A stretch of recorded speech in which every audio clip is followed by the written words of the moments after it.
Tomorrow is the biggest day of the year for horse racing in Minnesota, the annual Festival of Champions at Canterbury Park. It is a very important day to everyone involved in the sport locally, especially as Canterbury celebrates 20 years since reopening. David McCoy tells us the reason why.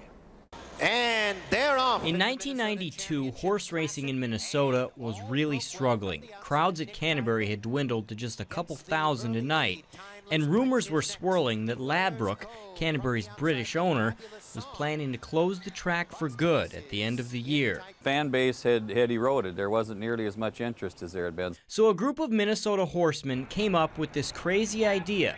They'd rent the track from Ladbroke after the season ended for one day of racing completely restricted to Minnesota horses. You could view it two ways. One was, if this is going to be it, we're going to go out with a bang, was really part of that. If they're going to shut this thing down, we want to have one final day that we really put on a great show for the fans and a great opportunity for the horsemen.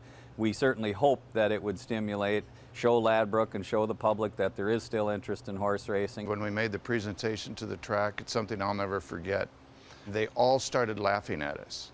Ladbroke had no interest. They were reluctant, but they allowed it to happen. Steve's a good salesman. And it probably saved horse racing in Minnesota. And they're off. A crowd of nearly 11,000 showed up that day for the first Festival of Champions, 5 times the normal size. And that really told us that if we get the local business people behind it, get the local breeders and everybody working together, that racing does have a chance to be successful. 3 months later, Ladbroke shuttered the track, ending thoroughbred racing in Minnesota, but not the hope of reviving it.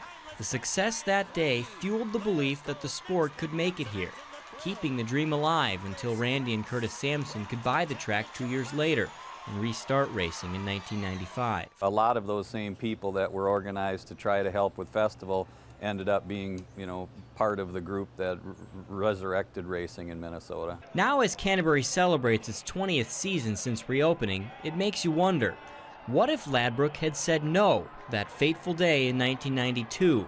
Or if only a small crowd showed up, would Canterbury be here today? That's a good question. It certainly is. There certainly is a likelihood that that would have been the end of it. Without it, I don't think it ever would have happened. Nobody would have believed it. The Festival of Champions races begin at 12:45 tomorrow. Unlike that first one in 1992, it's no longer held on the final race day. There are still 2 weeks left in Canterbury's season.